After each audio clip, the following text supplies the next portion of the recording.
तो ये प्रॉब्लम्स आती रहती हैं. That is why I thought let's take up why IPC is important and where is the actual application. जैसे हमें पहले मैथ्स पढ़ा देते थे बचपन में, बताते नहीं थे कि ये कॉस साइन थीटा लगना कहाँ पे है, आज तक पता नहीं चला.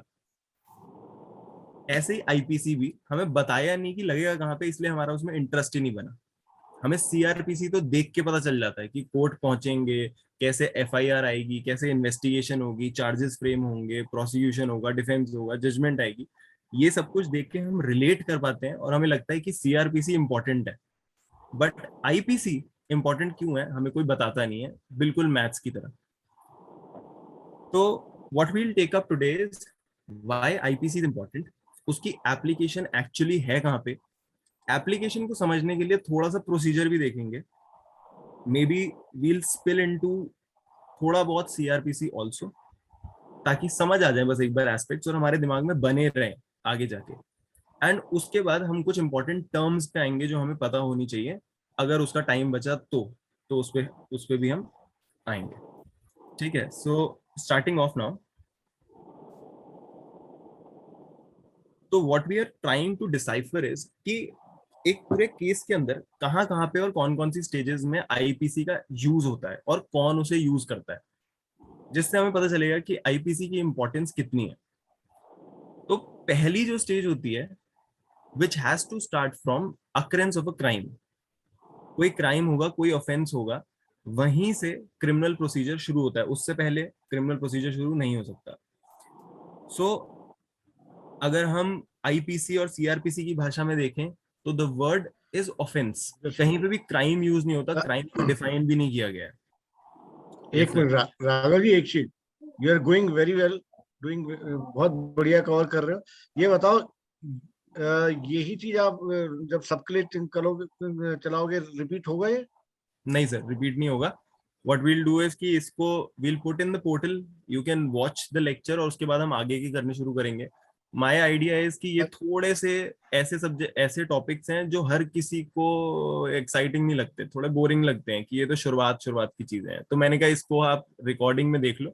We'll start with the IPC itself with the live lectures. उसमें हम डायरेक्ट आईपीसी उठाएंगे. तो ये 2-3 लेक्चर्स टर्म्स पे, डेफिनेशंस पे हम अभी कवर कर लेंगे. ओके. आप चाहोगे तो रिपीट भी कर देंगे, कोई प्रॉब्लम वाली बात नहीं है, मैं तो कर दूंगा. नहीं, देखो, अगले को लगे ना लगे, हमें अच्छा लग रहा है, मुझे तो अच्छा लग रहा है, because there is a reason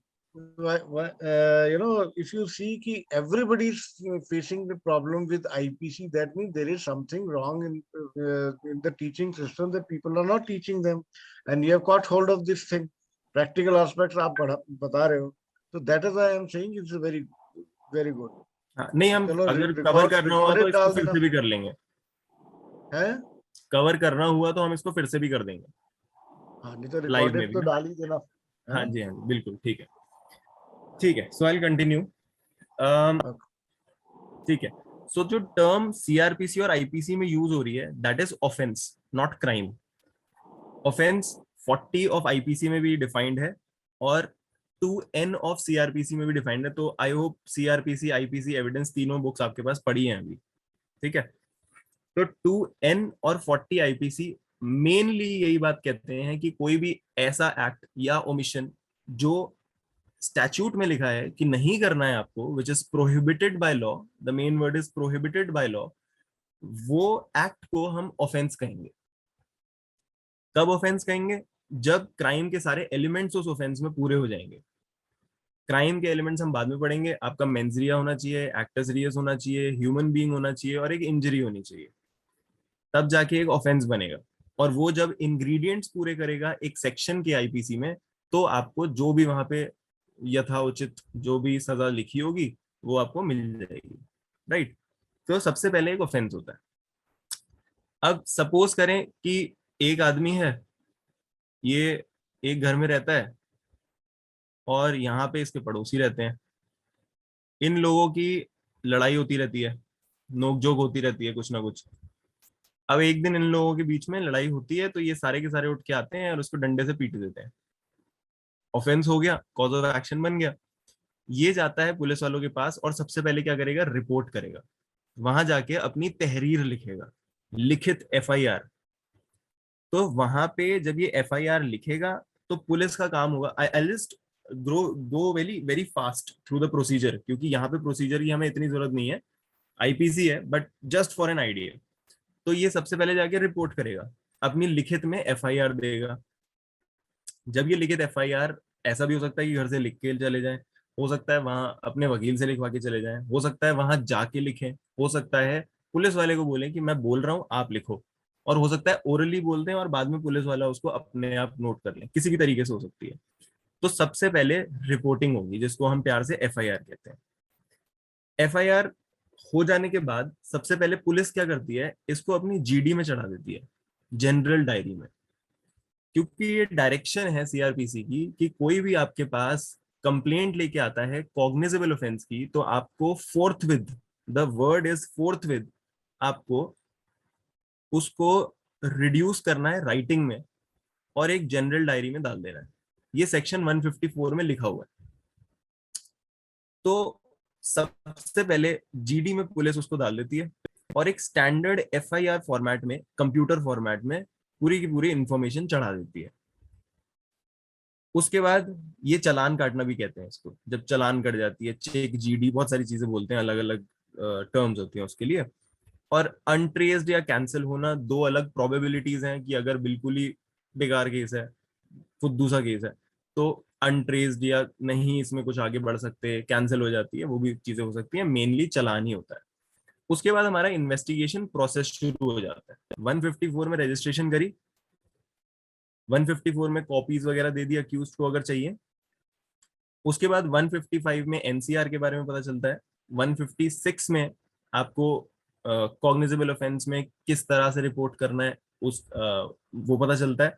157 में प्रोसीजर ऑफ इन्वेस्टिगेशन पता चल जाता है।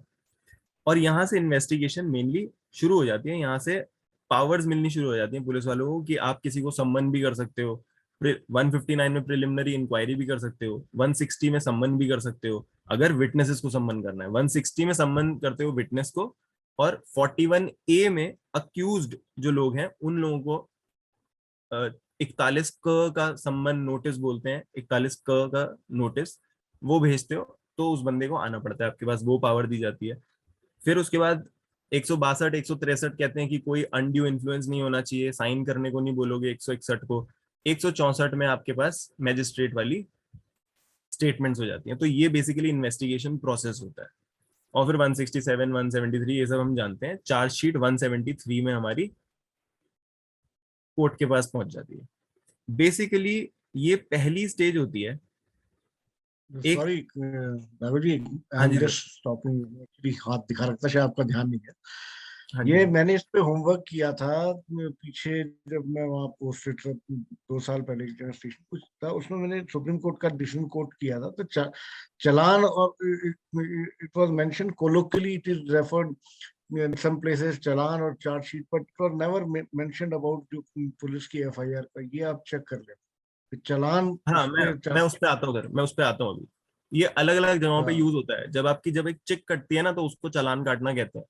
और जो चार्जशीट जाती है कई बार उसको भी चालान कहते हैं, कि चालान बन के चला गया। वो पूरा का पूरा प्रॉपर डिटेल चालान होता है। ओके। तो अलग अलग टर्म्स होती हैं। ठीक है। अभी ये पहली स्टेज है जिसमें पुलिस वालों के पास जो जो चीजें होनी है वो सारी चीजें होती हैं। अब यहाँ पे आईपीसी अप्लाई कहाँ होगी, तो उसके लिए एक बार हम देख लेते हैं कि क्या क्या एग्जैक्टली पुलिस वालों के सामने हो रहा है। चेंज हो गया आपके सामने पीडीएफ, हाँ है ना? हाँ, ये एफआईआर दिख रहा है हमको। एफआईआर दिख रही है, ठीक है। एफआईआर से पहले लिखित एफआईआर देख लेते हैं। तो ऐसे सबसे पहले एक रिटन एफआईआर जाती है। ठीक है। आप सेवा में जो भी आपका वहां पे प्रभारी था, जो भी थाना है, महोदया ऐसा ऐसा है, हमारे साथ ऐसा ऐसा हुआ है, और आप इसमें कृपा करके इन्वेस्टिगेशन करें। ये आपकी रिटन तहरीर जाती है। उसके बाद आपकी ये एफआईआर होती है जो कंप्यूटर फॉर्मेट होता है। इसमें सारी इंफॉर्मेशन चढ़ा दी जाती है। जो भी आपने इन्फॉर्मेशन आके बोली उस कागज पे, जो जो आपने लिखा, वो सारी चीजें यहाँ पे चढ़ा दी जाती है। मैंने पार्टीज वगैरह के नाम और कुछ चीजें हटा दी हैं क्योंकि वो नहीं होनी चाहिए लाइव पे। सो एफआईआर में सबसे पहली बार जो आईपीसी का यूज होता है वो यहाँ पे होता है। जो भी आपका वहां पे होगा, हेड मॉरियर वगैरह होते हैं मेनली, जो पुलिस स्टेशन में होते हैं, जिनको सारी खबर होती है, इन्हें आईपीसी भी आता है, सीआरपीसी एविडेंस सब कुछ आता है इन्हें। हेड कांस्टेबल जो होता है, एक बंदा होता है जिसको चूज करके रखते हैं सारे कांस्टेबल में से, हेड कांस्टेबल, जिसको एक एक सितारा लगा होता है जिसको। सो वो यहाँ पे सेक्शंस चढ़ा देता है according to the facts that you have told the police.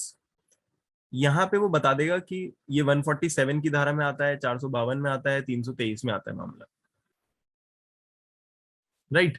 पहली एप्लीकेशन यहाँ पे है। बाकी आगे अकरेंस कैसे हुई, कितने बजे हुई, क्या टाइम था, कौन आया था, उसका एड्रेस क्या है, और बाप का नाम क्या है, नेशनैलिटी क्या है, वर्तमान पता क्या है, स्थायी पता क्या है, कहाँ पे रहता है, ये सारी चीजें भी इसमें चढ़ा दी जाती हैं। आगे कौन कौन लोग हैं जो एफआईआर में, जिन लोगों का नाम दिया गया है, जिन लोगों का विवरण किया गया है, उसके उनके नाम भी चढ़ा दिए जाते हैं और बाकी सारी इंफॉर्मेशन चढ़ा दी जाती है। यहाँ पे आके एफआईआर का भी कंटेंट सारा का सारा चढ़ा दिया जाता है। जो एफआईआर तहरीर पीछे थी एग्जैक्टली वैसी की वैसी यहाँ पे भी लिख दी जाती है, और ये इसलिए लिखी जाती है कि जो वहां पे लिखा हुआ है और यहाँ पे लिखा हुआ है वो एकदम सेम होना चाहिए। बाद में अगर इनके बीच में कॉन्ट्राडिक्शन आती हैं तो वो वकील जो है उसको यूज करते हैं। यही चीज बाद में 161 जब वो अपनी केस डायरी शुरू करता है पुलिस एफआईआर वाला। तहरीर एक ही चीज है क्या? एफआईआर और तहरीर एक ही लैंग्वेज में तहरीर सर बोलते जो हैं क्या? हम जाके लिख देते हैं ना, तहरीर, वो तहरीर हो गई जो अच्छा। हमने लिख दी। अब वो तहरीर का ही कंटेंट है जो यहाँ पे लिख दिया। आयुषी कुछ कह रहे थे आप? हाँ, ये जो ऊपर आपने दिखाया वो अपनी हैंड रिटन एफआईआर जो होती है वो ठीक है, तहरीर जो बोलते हैं, हाँ, या फिर वो ये कंप्लेंट तहरीर, थी? ये तहरीर है। यही एफआईआर जो आप थाने पे जाते हो रिटन ना, लिखते हो, एफआईआर। ये हमारी तहरीर है। अच्छा, वो कंप्लेन नहीं, कंप्लेन यानी जो हम लेके जाते हैं वो इसमें और इसमें यानी, क्योंकि यहाँ पे महोदय लिखा गया है सेवा में थाना प्रभारी, तो ये कंप्लेन दिख रही है मुझको। हाँ हाँ, तो आप अपने हाथ से अगर लिख के जा रहे हो ना, उसको पुलिस को देते हो, तो आप कंप्लेंट ही तो कर रहे हो पुलिस के पास जाके, एफआईआर ही तो रजिस्टर करा रहे हो, हाँ हाँ हाँ। है ना। और अब ये इसी इसी को, अब देखो, अगर आप घर से लिख के ले जा रहे हो तो कहने को आप उसे कंप्लेंट कह सकते हो कि मैंने कंप्लेंट कर दी पुलिस वालों को। अगर टेक्निकल भाषा में बोले तो हमने एफआईआर करा दी।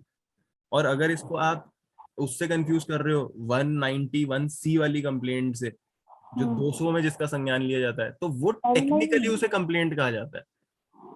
नहीं, आई गॉट वन पॉइंट है राघव। एक चीज और है कि जो है जैसे कंप्लेंट इसको का टेक्निकल भाषा में, अगर ये मान लीजिए हम मैंने कोई ऐसा मैटर रिपोर्ट किया जो नॉन कॉग्निजेबल है, वो भी मेरी तरफ से कंप्लेंट है। Technically it is all satisfied but it has not gone under 190। मैंने पुलिस को जो अपनी डायरी में डीडी में नोट कर लेगा हम्म। बस, हाँ बिल्कुल, एनसी उसे नोट कर एनसीआर लेगा। कहेंगे, उसे एनसीआर कहेंगे। हाँ, एनसीआर गए।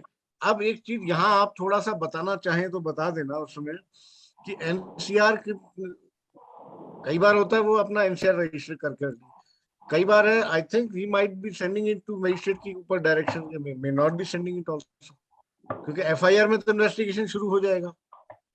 एनसीआर में तो, एनसीआर में बस नोट, अब वो रजिस्टर कर लेते हैं, फिर मैजिस्ट्रेट के पास भेजना पड़ता है और मैजिस्ट्रेट से ऑर्डर लेने पड़ते हैं कि क्या हम इसमें आगे इन्वेस्टिगेट करें या ना करें। जैसे आप 155 पढ़ लो, एक बार आप 155 सीआरपीसी खोल लो।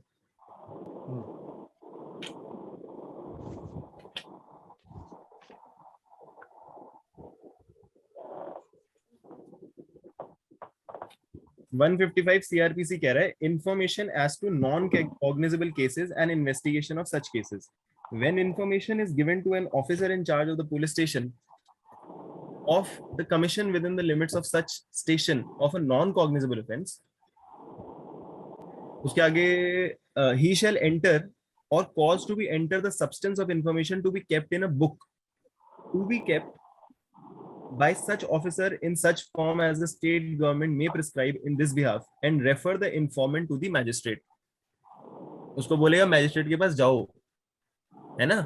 अब वो वहां से, अब देखो आगे क्या हो रहा है, no police officer shall investigate a non cognizable case without the order of the magistrate having power to try such case और commit the case for trial. जब तक मैजिस्ट्रेट नहीं बोलेगा तब तक एनसीआर में आप इन्वेस्टिगेशन नहीं कर सकते। बट वो इन्फॉर्म तो करेगा। इन्फॉर्म तो करेगा ही करेगा, वो तो प्रोसीजर है ना। प्रोसीजर है, अब पता नहीं प्रैक्टिकली करते नहीं करते। नहीं नहीं, करते हैं, करना पड़ता है। नहीं तो फिर आगे से वकील भी तो है ना, डिफेंस वकील भी तो है ना, वो भी तो बोलेगा कि आप सीआरपीसी को तरीके से चला ही नहीं रहे। और सीआर जो क्रिमिनल लॉ है that has to be read literally, उसमें बहुत कम डिस्क्रिप्शन मिलती है रीड करने की इधर उधर। कोर्ट्स के पास ज्यादा डिस्क्रिप्शन नहीं होती क्रिमिनल केसेस में, ठीक है ना। तो ये हो अच्छा गई एक हमारी बात बताइए, ये क्रॉस को क्या बोलते हैं? एक और ऑल्टरनेटिव जिरे क्रॉस। जिरे जिराज वो ये जिरे करना। आपने ज्वाइन कर ली ना सीआरपीसी क्लासेस, आयुषी आप देखते होगे ना हाँ ज्ञान सर की, वो हाँ। जहां जहां बोलते हैं ना जिरा, जिरा करेगा मतलब क्रॉस एग्जामिनेशन। ये बड़ी सारी चीजें होती हैं, ये कोर्ट ये चीजें कोर्ट जाके मे भी पता आपके चलता है। महाराष्ट्र में थोड़ा बहुत अलग हो, जो नॉमेनक्लेचर है, जैसे यहाँ पे ही सेइंग तहरीर, it could have been with different name, it might be used in Maharashtra हाँ maybe हाँ, नगर। अलग अलग चीजें होती हैं, ये तो उर्दू का वर्ड हुआ ना। अब जैसे तफ्तीश हम्म। कहते हैं, तफ्तीश करने गए, शिनाख्त करने गए, ये सारे उर्दू के ही शब्द हैं, वो धीरे धीरे आ जाते हैं। बताते जाना नदर इंडिया वालों को, हाँ हाँ बताते जाना, हाँ सो जी। That they know practically, you know, ये ज्ञान वैसे नहीं मिलेगा इनको, धक्के खा के मिलेगा, तो आप बता दोगे तो फायदा हो जाएगा लोगों राइट सर, का। बिल्कुल सर। बताते जाना जो जो चीज है प्रैक्टिकल ना। राइट सर, ठीक है, सो आई मूव ऑन। तो अब म्यूट कर लेना, आपकी थोड़ा सा माइक से आवाज आ रही है आयुषी। पर हाँ, तो पहली बार जो आईपीसी अप्लाई हुई, वो अप्लाई हुई इस जगह पे। यहाँ पे हेड मॉरेट जो होता है, जो हेड कांस्टेबल होता है, वो ये सेक्शंस लिख देता है कि इन धाराओं के अंदर हमारे पास एक एफआईआर आई है। जीडी में भी नोट कर देता है कि इस टाइम पे ये आदमी आया था और ये कह के गया। पहली बार यहाँ पे अप्लाई हो जाती है। अब अगर यहीं पे अगर पुलिस वाले गलती कर दें धाराओं में, तो इन्वेस्टिगेशन जो चलेगी, जो आईओ जो भी दरोगा उसमें अपॉइंट होगा, वो इन सेक्शंस के हिसाब से चलेगा। और सारी की सारी जो डायरेक्शन है ना, वो चेंज होती भी चली जाएगी। पता चला कि आप तैयारी तो पूरी की पूरी कर रहे हो 205 के हिसाब से या 416 के हिसाब से, बाद में जाके पता चलता है कि जज साहब ने, मैजिस्ट्रेट साहब ने चार्ज चेंज कर दिए। मैजिस्ट्रेट ने कहा कि ये इंग्रेडिएंट्स ही नहीं बन रहे, चार्ज चेंज हो गए।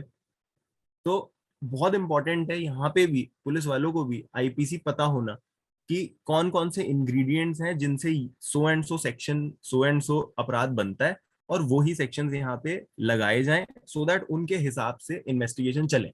नहीं तो कोई बंदा छूट भी सकता है और कोई बंदा जबरदस्ती जेल भी जा सकता है। तो ये दोनों नुकसान हो सकते हैं इसमें। तो ये हो गई एक पूरी पॉइंट पूरी। है मेरा, sorry I am interfering in between, बादर टोकना पड़ रहा है। ये जो आपने बोला ना कि बाद में चार्ज भी change, it is quite possible कि जब पुलिस वाला लगाया, आप उसको चैलेंज तो वही होगा जब जज साहब चेंज करें, आपके कहने से तो मानेगा नहीं वो। हमारे कहने से नहीं होगा।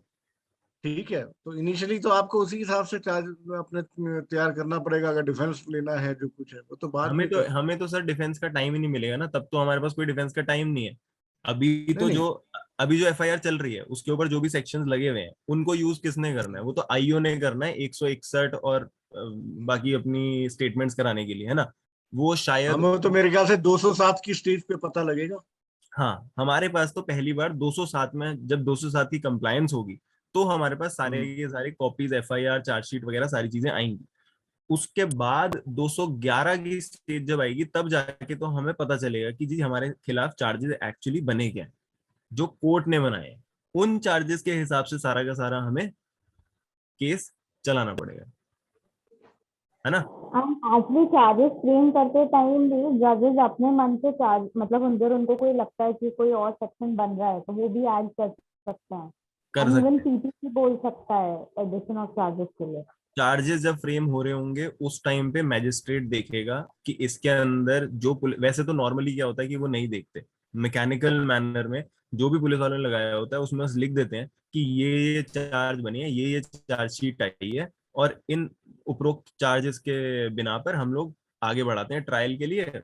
जो आगे हमारा आदमी खड़ा है, फिर उसको चार्जेस वगैरह पढ़ के सुना दिए, और चलो जी ट्रायल आगे बढ़ाते हैं। ज्यादातर तो कुछ नहीं करते, बट अगर कोई ध्यान से देखता है मैजिस्ट्रेट तो चेंज भी कर सकता है ना। चेंजेस बात किस में होते हैं? किसमें होता है मतलब? Changes what section changes? Changes का सर एज सच मेरे ख्याल तो सेक्शन नहीं है कि चेंजेस कहाँ पे लिखे होते हैं, बट जब चार्ज फ्रेम कर रहे हो तो उसमें आप क्या क्या चार्जेस हैं ऐसा तो उसमें नहीं लिखा कि जो पुलिस ने लिखा है आपको वही करना है। ये तो मैजिस्ट्रेट की अपनी अलग से ड्यूटी है ना, तो वो अपने हिसाब से देखेगा कि इसमें क्या चार्जेस हैं और अपने चार्जेस फ्रेम करेगा, पुलिस के चार्ज यूज नहीं करेगा। तो वहां तो ऑब्वियस हो जाता है कि अपने हिसाब से देखो क्या क्या चार्जेस बनते हैं, फिर प्रथम द्वितीय तृतीय ऐसे करके बताता रहता है कि ये चार्जेस आपके खिलाफ बनते हैं, है ना। ये तो 216 में है, सेक्शन वो 216। 216 बाद में है। अगर आपको ऑल्टरेशन करनी हो चार्ज की, अगर आप ध्यान से देखो एक बार 216, मैं भी खोल लेता हूँ। 216 को अगर आप देखोगे वो बाद की बात करता है। एनी कोर्ट में alter or add any charge at any time before the judgment is pronounced. तो चार्जेस जैसे फ्रेम हो गए, ट्रायल आपका चालू हो गया, ट्रायल के चलते हुए भी चार्जेस चेंज किए जा सकते हैं, वो कोई प्रॉब्लम नहीं है। उसके प्रोविजंस 216 में दिए हैं कि अगर चेंज करोगे तो भाई अगले खड़े बंदे को बता देना कि आपके खिलाफ ये चार्जेस चेंज हुए हैं, ताकि वो अपना डिफेंस उस तरह से चला सके, है ना, ताकि कोई फेलियर ऑफ जस्टिस ना हो। तो फेलियर ऑफ चार्जेस वगैरह चेंज होने पे दो चार सेक्शन और भी हैं, जैसे आप 464 है 464, वो भी यही बोलता है अगर ऑल्टरेशन ऑफ चार्जेस आपने करी है, कोई प्रॉब्लम नहीं है चार्ज ऑल्टर करने से, बस फेलियर ऑफ जस्टिस नहीं होना चाहिए। That is what the two sections are conveying about. ठीक है, तो ज्यादा सीआरपीसी में नहीं घुसते, आगे बढ़ते हैं इसके। तो ये ऐसे एफआईआर खत्म हो जाती है, लास्ट में आके सिग्नेचर वगैरह हो जाएंगे, पुलिस स्टेशन पे जो भी इंचार्ज होगा फिर इंस्पेक्टर साहब के पास जाएगी, इंस्पेक्टर साहब सीओ साहब को भेजेंगे, सीओ साहब एसएसपी ऑफिस भेजेंगे, फिर वहां से मैजिस्ट्रेट को चला जाता है ये सारा का सारा जो ये डॉक्यूमेंट्स वगैरह होते हैं, और फिर उसके आगे फ्रेमिंग चार्जेस वगैरह ये सारी चीजें होती हैं। ये अब अगर आप देखोगे 156 157 में, तो वहां पे क्या है कि जब आपके पास रिपोर्ट आ जाती है आप उसे नोट कर लेते हो, राइटिंग में डाल लेते हो, then you have to proceed in person to the spot. या तो खुद जाओ या एक सबॉर्डिनेट को लगा दो, स्पॉट पे जाओ और इन्वेस्टिगेशन करो। तो ये क्या होता है कि ज्यादातर जितने भी केसेस आते हैं उसमें जो पुलिस वाले होते हैं, दरोगा साहब होते हैं, वो जाते हैं स्पॉट पे और जाके ऐसा एक मैप बना लेते हैं कि सो एंड सो जगह पे ऐसी ऐसी नहर बह रही है, ऐसी ऐसी रोड है, यहाँ पे ऐसा ऐसा हुआ, वहां पे वैसा वैसा हुआ। तो ऐसे जाके एक मैप बना लेते हैं, ये आपको ज्यादातर फाइल्स में दिखेगा। ये भी जरूरी होता है, 157 में आप चेक कर सकते हो। ठीक है, तो you can go to the spot and investigate. Then अगर कोई मेडिक किसी को चोट वगैरह लगी है तो आप उसके मेडिकल की भी वो करोगे, अरेंजमेंट करोगे, मेडिकल वगैरह रिपोर्ट वगैरह जो भी आएगी वो लगाओगे, यहाँ पे क्या चोटें आई क्या क्या हुआ। ये 41 के नोटिस है ना। 41 का नोटिस माने 41A ऑफ सीआरपीसी का नोटिस, जिसके अंदर आप नोटिस देते हो कि चुपचाप हमारे सामने आ जाओ और इन्वेस्टिगेशन में हमारा साथ दो, और अगर नहीं दोगे तो लताड़ दिए जाओगे फिर, राइट। तो 41A तो हम जानते हैं सारे के सारे, इट्स वेरी इजी प्रोविजन। फिर आपके सामने आता है आपकी केस डायरी। यहां से केस डायरी, जीडी अलग होती है, सीडी अलग होती है, इसमें भी बहुत बार कंफ्यूजन हो जाती है। Oh, general diary is different, case diary is different. General diary इतनी बड़ी डायरी होती है, 2-4 फीट की डायरी होती है जो पुलिस स्टेशन में हर समय पड़ी रहती है।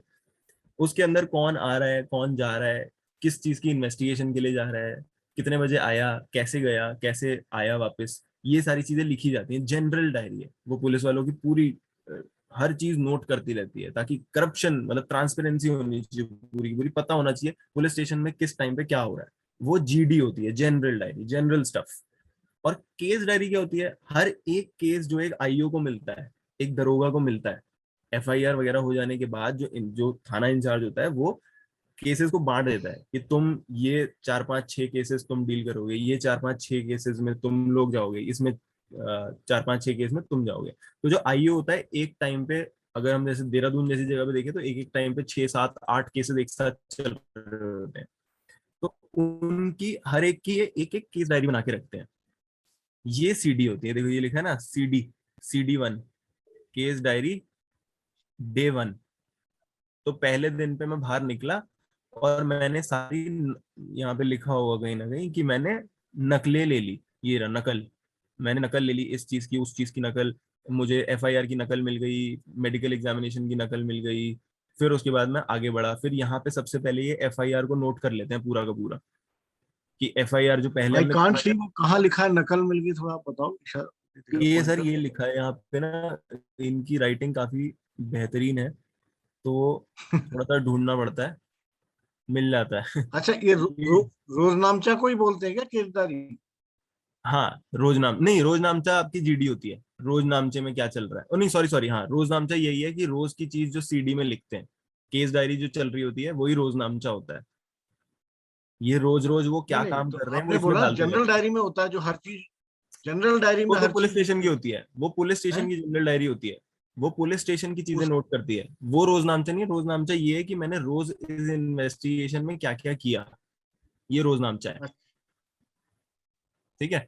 तो ओके। यहाँ पे फिर ये यहाँ पे पूरे के पूरे कंटेंट्स उतार देते हैं एफआईआर के, कि हमें ये सारी इन्फॉर्मेशन मिल गई है और मैंने ये सारी चीजें यहाँ पे नोट कर ली हैं।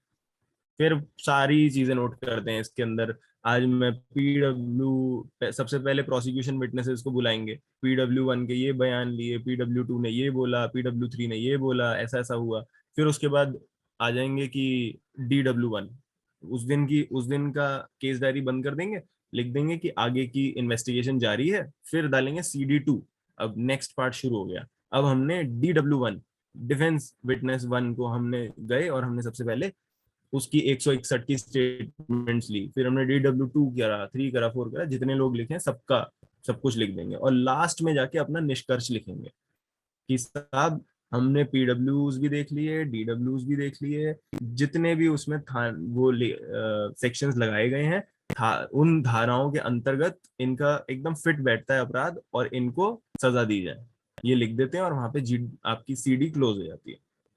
उसके बाद आप फिर आगे बढ़ते हो, कोर्ट के पास आते हो और बोलते हो कि सम्मन्स जारी करवाओ, इन लोगों को न्यायालय बुलाओ। ये सम्मन जैसा, ये कुछ सम्मन्स कुछ इस तरह से दिखते हैं, ये टेढ़ी हो गई है कॉपी, तो थोड़ा सा ऐसे करके देख लो। तो ऐसे सम्मन्स जारी हो जाते हैं केसेस में। उसके बाद ये होती है चार्जशीट। ये this is chargesheet, I think ये वही चार्जशीट है जो ज्ञान सर ने CRPC वाले कोर्स में दिखाई थी। तो यहाँ पे सबसे पहले दिखा देंगे कि किसने आपकी एफआईआर करवाई थी। उसके बाद यहाँ पे आपकी धाराएं लिख देंगे, किन किन धाराओं का केस है।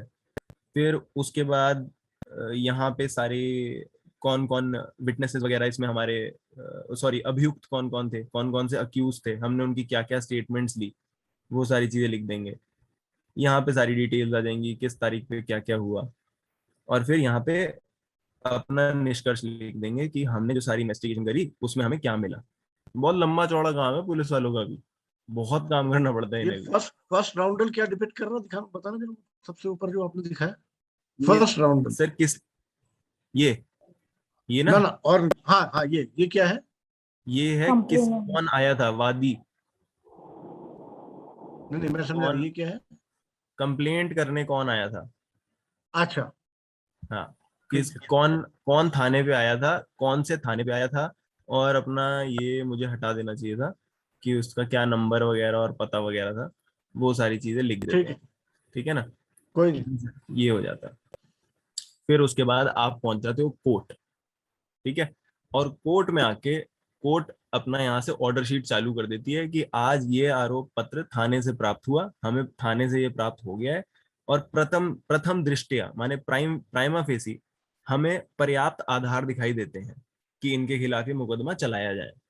और अभियुक्त गण जो है, उन लोगों का सो एंड सो धाराओं के अंदर संज्ञान लिया जाता है कि हम कॉग्निजेंस ले रहे हैं। यहाँ पे कोर्ट कॉग्निजेंस ले लेती है, तो ये कौन सा हो गया, 190, ये 190 है, यहाँ पे संज्ञान ले लिया कोर्ट ने। और फिर उसके आगे ऑर्डर चलने शुरू हो जाते हैं।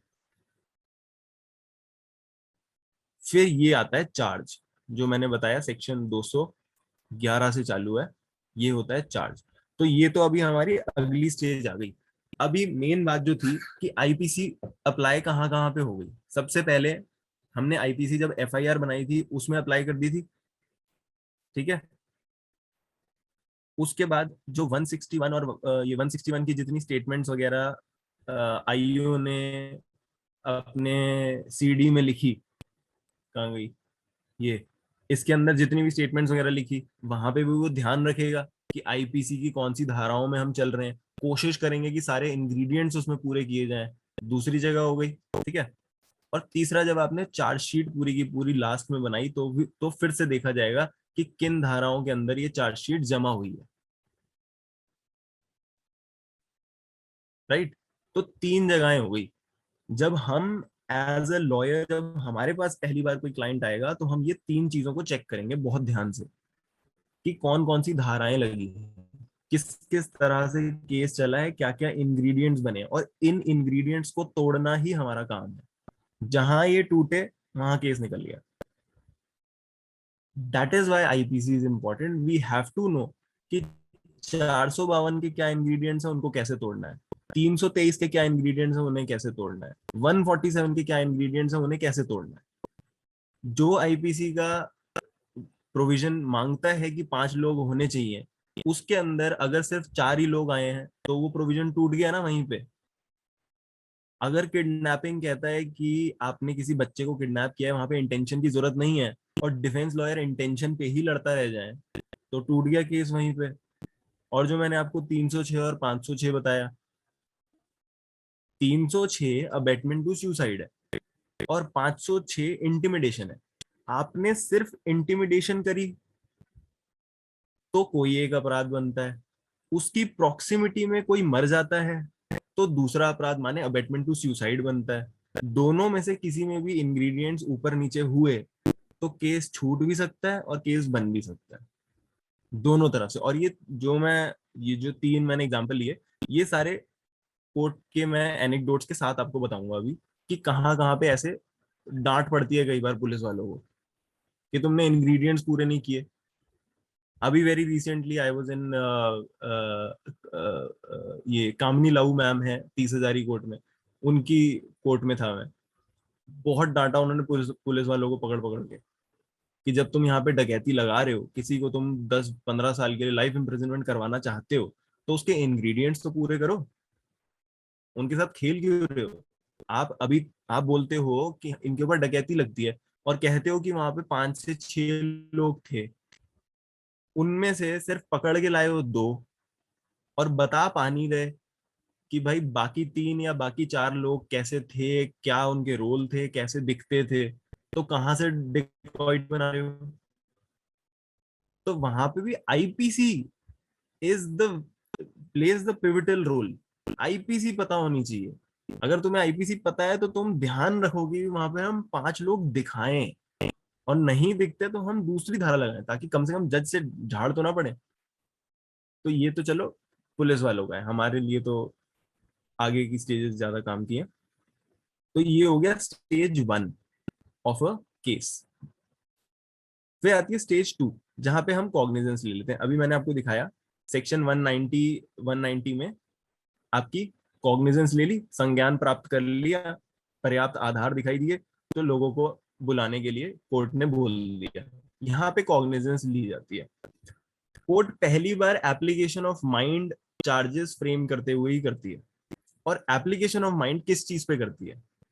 इसी चीज पे करती है कि जो चार्जशीट में धाराएं लगाई गई हैं, क्या वो धाराएं सच में बनती हैं या नहीं बनती। तो this is the second stage where IPC plays a pivotal role, where the जज हैज टू नो कि जो आईपीसी की धाराएं लगी हैं उसके इंग्रेडिएंट्स यहाँ पे पूरे हो रहे हैं या नहीं।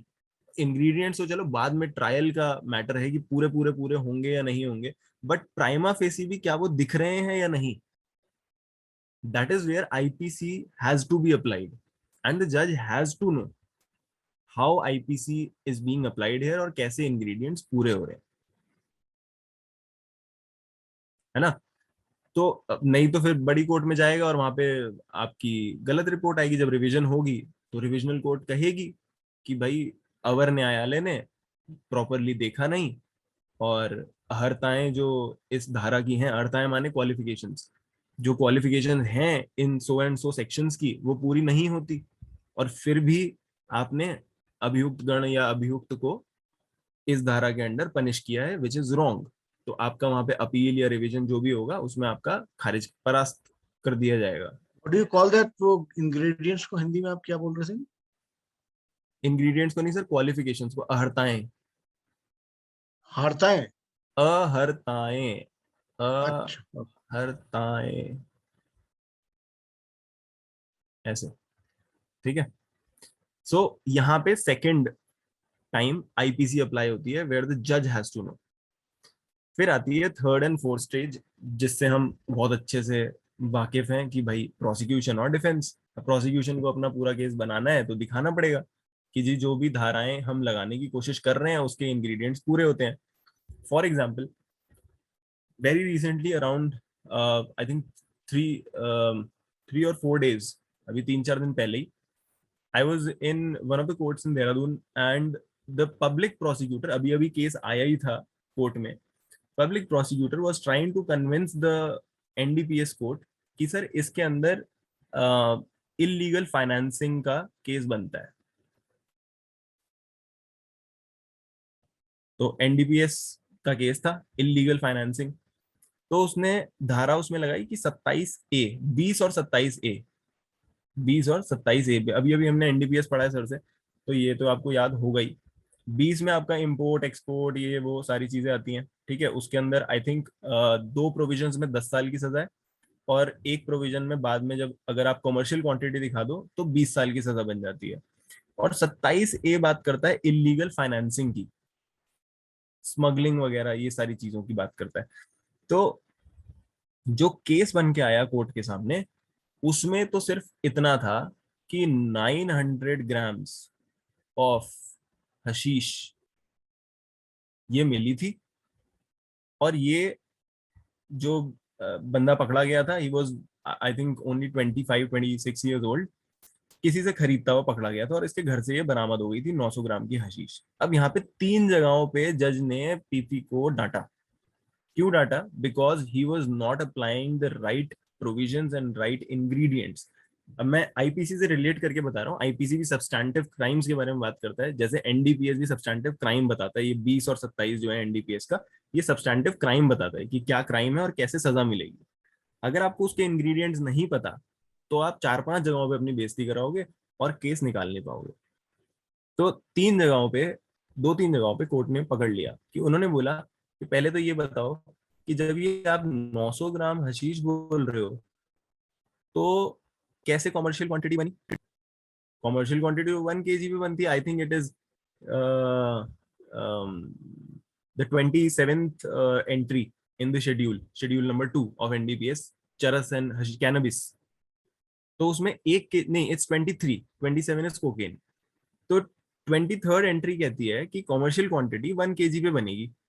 पीपी साहब कह रहे हैं सर ऑलमोस्ट कॉमर्शियल क्वांटिटी हो गई, 900 ग्राम तो है ही, मतलब ऑलमोस्ट 1 किलो ही है। कोर्ट के सामने बोल रहे हैं कि ये तो ऑलमोस्ट 1 किलो है। तो फिर कोर्ट ने झाड़ लगाई कि यार किसी को तुम 20 साल के लिए अंदर भेज रहे हो और यहाँ कह रहे हो ऑलमोस्ट 1 kg हो गया, तो आप ये अपराध बना दो। तो पहली बात तो ये आपको पता होना चाहिए कि वहां पे क्या लिखा है, इंग्रेडिएंट्स पता होने जरूरी है सब्सटैंटिव लॉ के। दूसरी चीज, उन्होंने कहा जब वो, आप खुद कह रहे हो कि ये अपने दोस्त से या किसी पेडलर से खरीद के घर आया, तो इसमें फाइनेंसिंग कहाँ पे है और स्मगलिंग कहाँ पे है?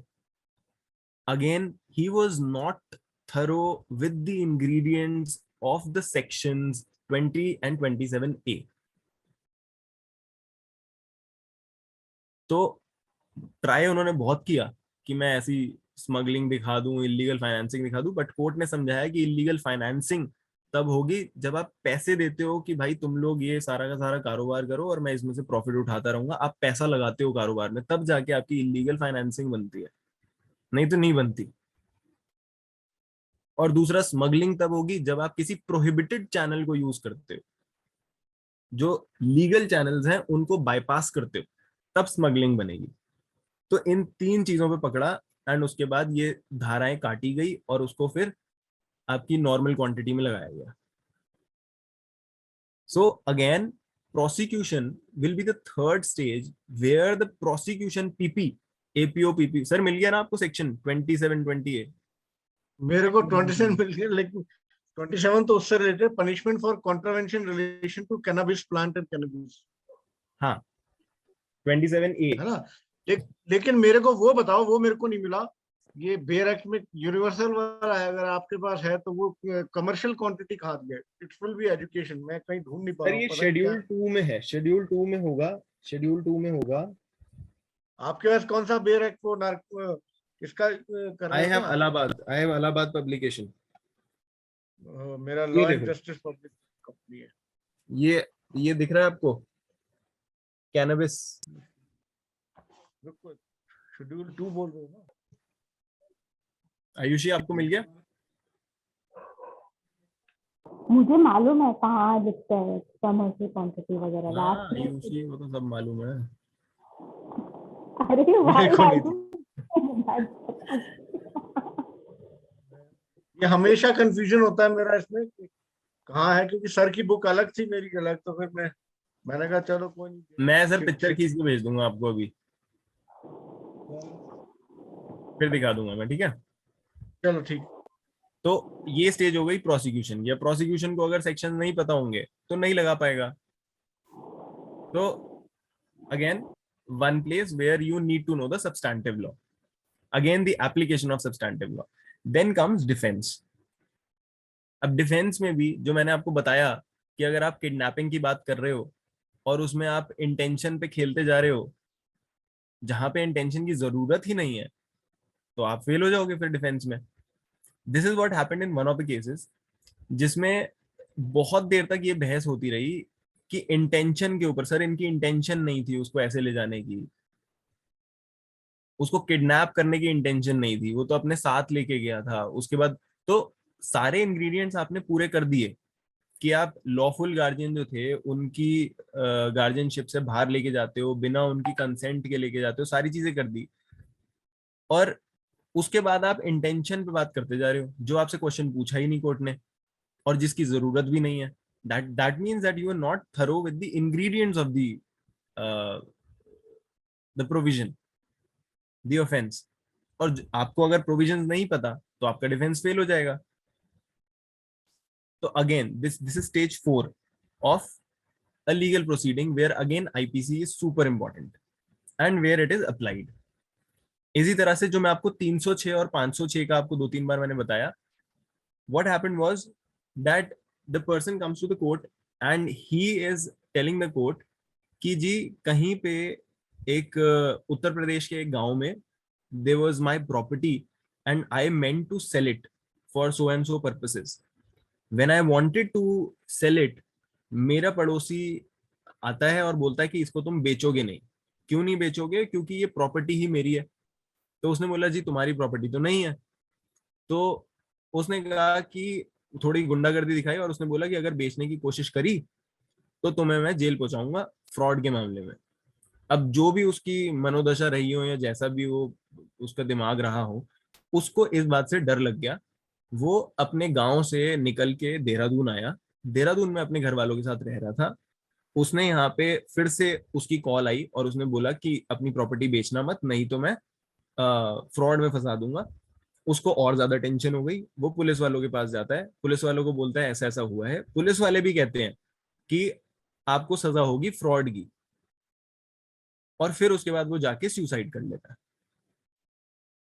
अब इस केस में कोर्ट का क्वेश्चन ये था कि आपने ये तो दिखा दिया कि किसी के इंटिमिडेशन से, डराने से, उकसाने से किसी ने सुसाइड कर लिया, बट क्या आपने प्रॉक्सिमिटी दिखाई?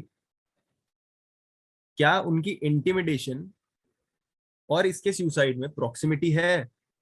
क्या उसी का डायरेक्ट कॉन्सिक्वेंस है कि वो मरा या उसने सुसाइड किया?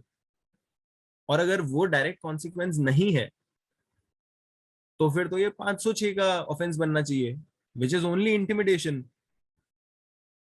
और इंटिमिडेशन के भी तथ्य उन्होंने पूरे नहीं किए थे, विच अगेन शोज कि अगेन आईपीसी पूरी तरीके से कंप्लाई नहीं हुई थी। आईपीसी के इंग्रेडिएंट्स को पूरा नहीं किया गया था।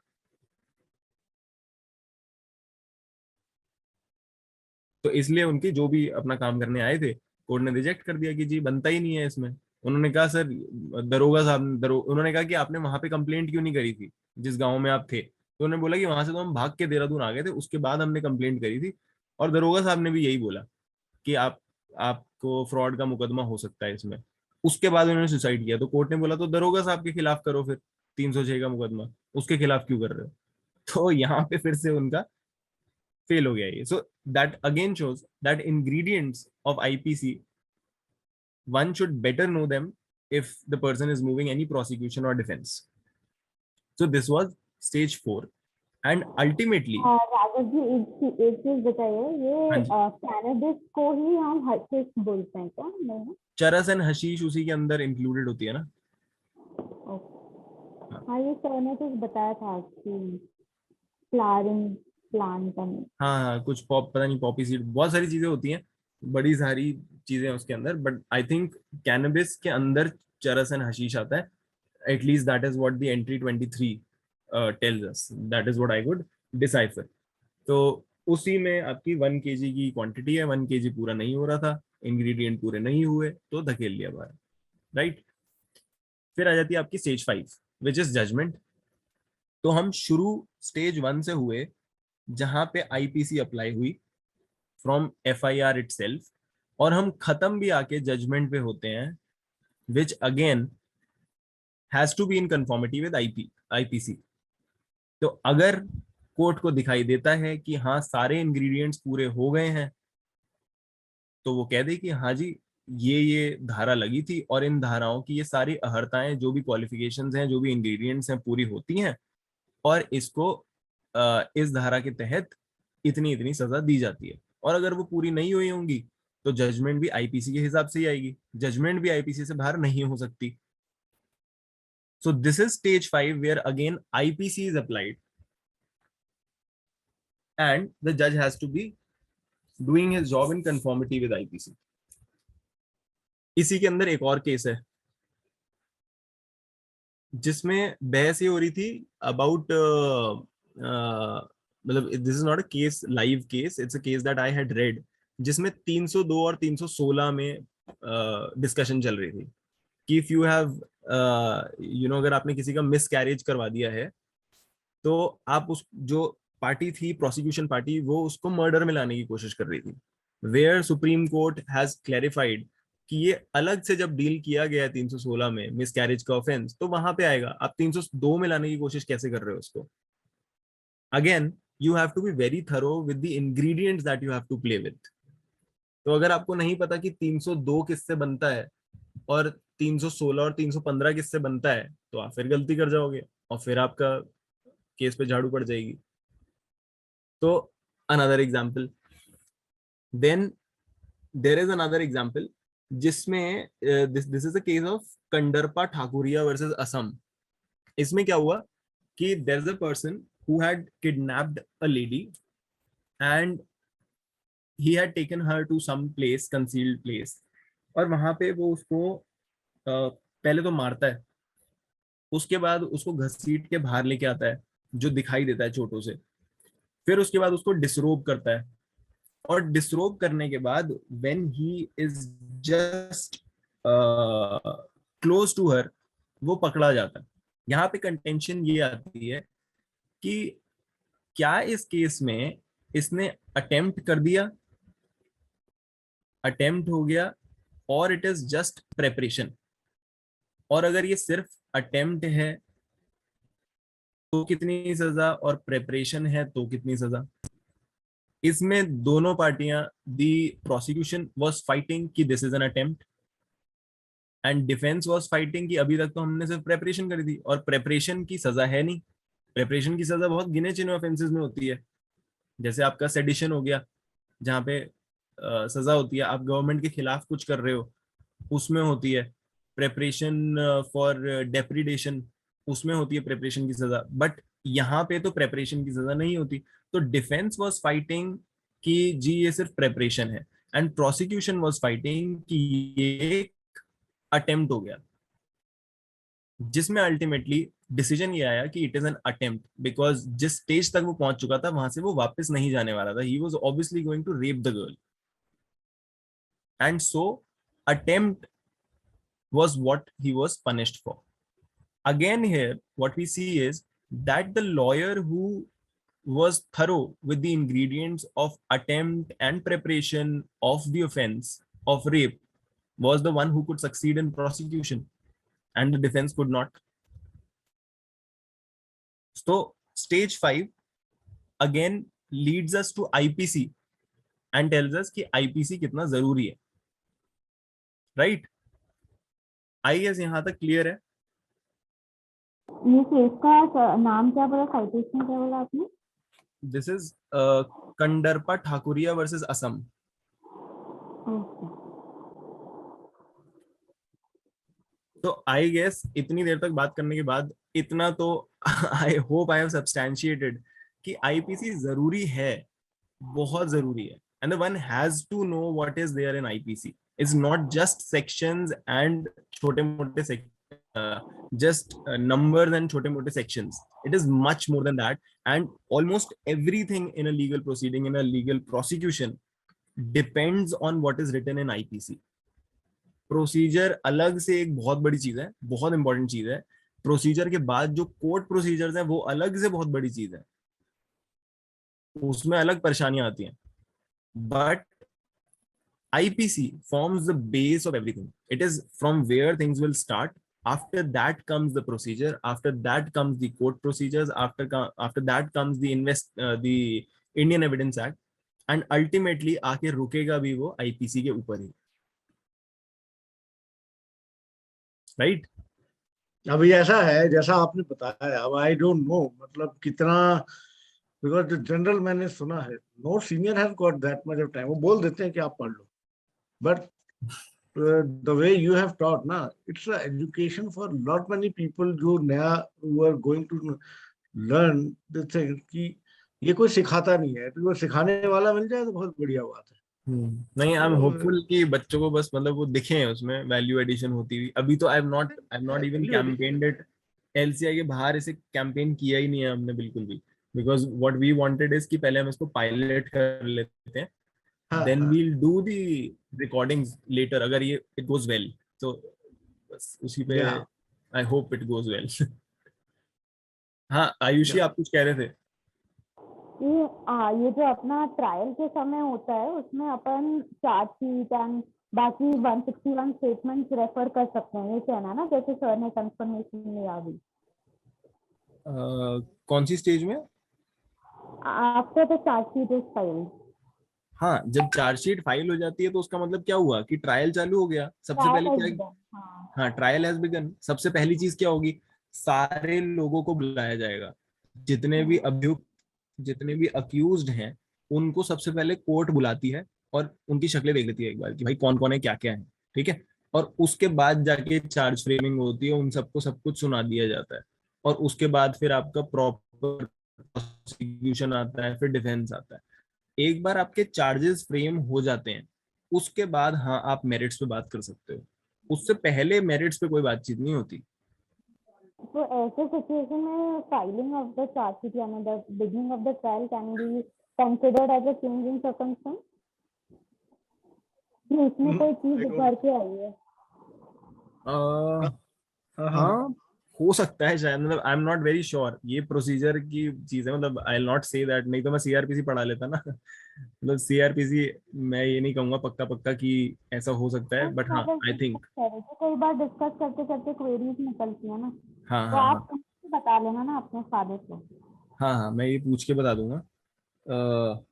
मेरे ख्याल हो सकता होगा कि that now the stage has changed, तो now you can consider the bail application कि भाई अगले को छोड़ा जाए कि कुछ आया नहीं है. क्योंकि फॉर एग्जांपल अभी कुछ टाइम पहले हम लोगों ने एक केस में लगाया, बेल एप्लीकेशन लगाई, उसमें हाई कोर्ट से हमें बेल मिली है और हाई कोर्ट ने प्रॉपर ऑब्जर्व ही यही किया है. मैं आपको वो ऑर्डर दिखाता हूँ, मैं ऑर्डर चलो देख के बताऊंगा. हाई कोर्ट की ऑब्जर्वेशन ही यही है कि जो PW1 जो विक्टिम खुद है उसने अपने बयानों में 161 के बयानों में सो एंड सो महिला जो है उसके बारे में कुछ भी नहीं कहा, उस पर कोई एलिगेशन ही नहीं लगाई, इस बेसिस पे हाई कोर्ट ने बेल दे दी।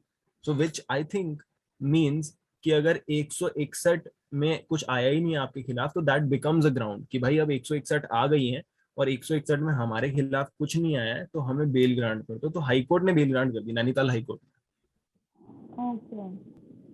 एंड एक और चीज पूछनी थी मुझको कि अगर किसी को डिफॉल्ट बेल मिल गई है एंड सब्सिक्वेंटली चार्जशीट फाइल हो जाती है like after a period of like से 6 months, तो उसके बाद अगर circumstances warrant the arrest of that person, तो वापस से उसको अरेस्ट किया जा सकता है क्या आफ्टर गेटिंग हाँ द कोर्ट की डिफॉल्ट? मर्जी है, कोर्ट की मर्जी है, उसकी बेल को कैंसिल भी कर सकते हो आप।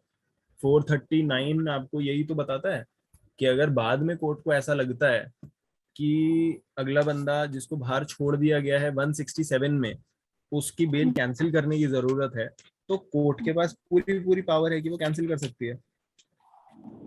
अच्छा अच्छा, ओके। चेक कर लेता हूँ मैं फिर भी, सीआरपीसी के तो क्वेश्चंस जो है वो कोरोबोरेट कर लेना बिकॉज मैं एकदम फाइनल आंसर तो नहीं दे सकता इनका। ठीक है मैम, चलिए थैंक यू सो मच। इतने डिस्कशन से एटलीस्ट क्वेरीज तो निकली है, हाँ जी, डिस्कशन से कुछ क्वेश्चंस तो निकले ना, मतलब वो हाँ तो अच्छा क्वेश्चन, था। हाँ दैट्स राइट करेक्ट।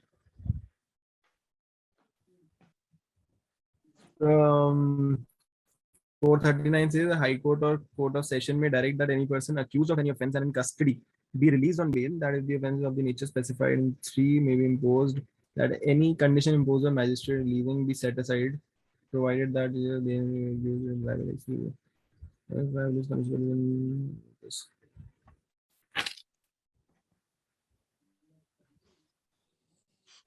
हाँ ये देखो ना 439(2), 439 का जो क्लॉज 2 है वो कहता है अ हाई कोर्ट और court of session may direct that any person who has been released on bail under this chapter be arrested and commit him to custody. तो उसको वापस कमिट कर सकते हो ना। Even in 167, I think it will not be a bail on merit. It will be default bail क्योंकि आपकी chargesheet नहीं आई तो आप बेल। 167 तो सर डिफॉल्ट ही होती है, वो तो है ही डिफॉल्ट बेल कि हाँ, अगर 60 दिन पूरे हो गए और चार्जशीट नहीं आए तो आपको बाहर जाने का पूरा पूरा हक है, या 90 दिन पे, वो तो डिफॉल्ट ही है, और वो तो चलिए, मेरिट नहीं होती। if I am not wrong, ज्ञान सर ने बताया था ना कि संजय दत्त के केस में ये डिसीजन आया था कि even for that the counsel for the accused has to file, मतलब बेल बॉन्ड देने पड़ेंगे ना, तभी तो होगा ना, हाँ नहीं, हाँ वो संजय दत्त, हाँ एप्लीकेशन तो सही कह रहे लगानी हैं। पड़ेगी। ये नहीं है डिफॉल्ट बिल का मतलब ये कि हो गया जी, चार्जशीट तो आई नहीं है, ये हैव टू ठीक है, दाखिल संजय दत्त करना वर्सेस पड़ेगा। महाराष्ट्र यही कहता है हैं? कि चाहे आपको संजय दत्त वर्सेस नहीं, महाराष्ट्र यही कहता है, कौन सा बता रहे हैं आप? जो आपने सॉरी, बोला आई कुडंट हियर। जो आपने बोला ना संजय दत्त वर्सेस महाराष्ट्र, हाँ हाँ। वो ही यही कहता है कि डिफॉल्ट बेल हो जाने का मतलब ये नहीं है कि आपको खुद मैजिस्ट्रेट या पुलिस वाले आएंगे कि सर आपको डिफॉल्ट बेल मिल गई है बाहर चले जाओ, आपको लगानी पड़ेगी बेल, बेल करेक्ट, लगाओगे तो मिलेगी। Bail application with bonds. हाँ वो आप you should be ready for bail, ready for bail का मतलब ही यही है कि या तो पर्सनल बॉन्ड्स या फिर जो भी बेल अमाउंट फिक्स करेगी कोर्ट, वो बेल अमाउंट फिक्स होने चाहिए, आपके जमानती आने चाहिए, उसके फॉर्म भरे जाएंगे, फिर नजारत में जाएगा फॉर्म, नजारत से परवाना निकलेगा, परवाना कोर्ट जाएगा, कोर्ट से सॉरी पुलिस स्टेशन, वो क्या बोलते हैं जेल जाएगा, जरा और ये जेल ये से भी बता, छोड़ा एक जाएगा। नजारत और परवाना मतलब मैं समझा नहीं क्या है, वो बताओ जरा। जैसे जैसे सर अभी हमने हाई कोर्ट से बेल ले ली, ठीक हाँ है, जो मैंने अभी बताया ना हाई कोर्ट ने बेल दे दी कि हाँ भाई उसके खिलाफ कुछ भी नहीं, एलिगेशंस नहीं है, उसे छोड़ दो। तो अब हाँ। जो उसको छोड़ा गया हम्म वहां से ऑर्डर जो है यहाँ पे पहुंचने में टाइम लगता है, नैनीताल से हम्म। देहरादून ऑर्डर आने में टाइम लगता है।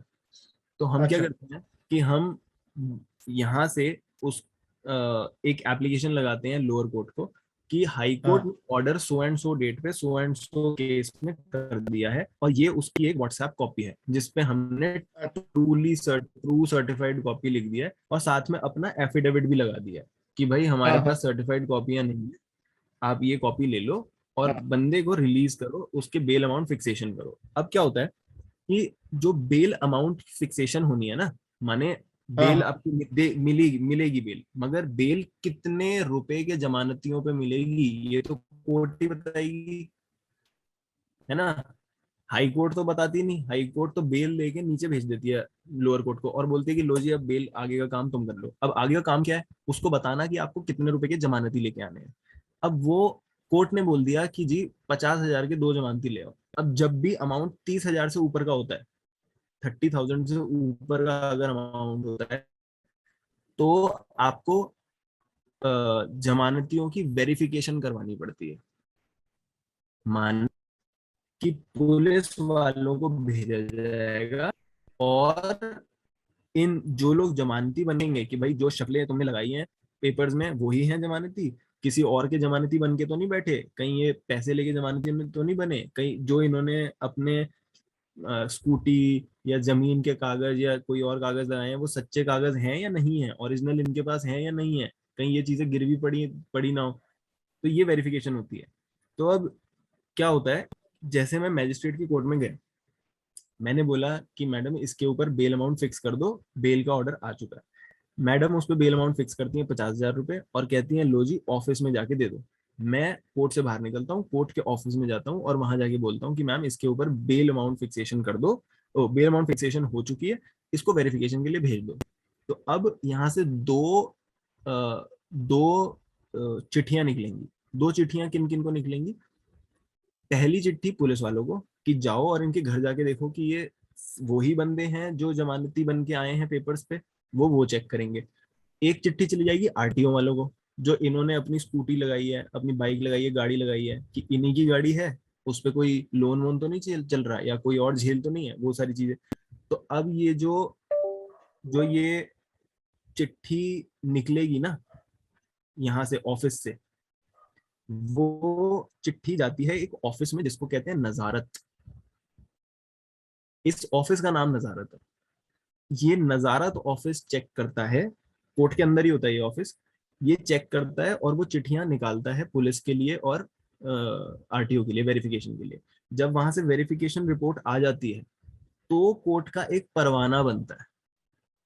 वो एक डॉक्यूमेंट होता है जो सर्टिफाई करता है कि हाई कोर्ट से ऑर्डर मिल गया था, बेल अमाउंट फिक्स हो गई थी, वेरिफिकेशन हो चुकी है, बंदे को छोड़ दो।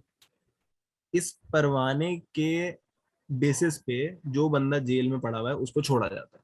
तो नजारत ऑफिस है, परवाना ये जो चिट्ठी गई है जिससे वो छूट के बाहर आएगा, वो परवाना है।